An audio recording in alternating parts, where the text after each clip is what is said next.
pas de légitimité du point de vue constitutionnel libanais à faire ces pourparlers. J'aimerais vous entendre aussi, Oui. Ziad Hamdan.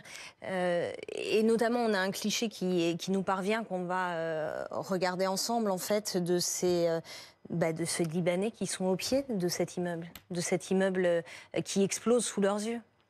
Bah, moi, en vous entendant, j'ai l'impression d'être dans un jeu vidéo.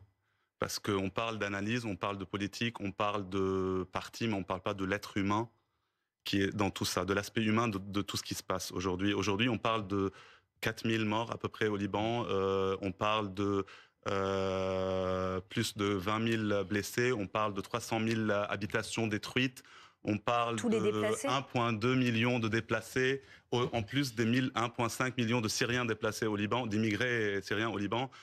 Il y a une crise humanitaire, il y a une crise humanitaire. Moi, aujourd'hui, quand j'ai mes enfants, je vais simplifier la chose.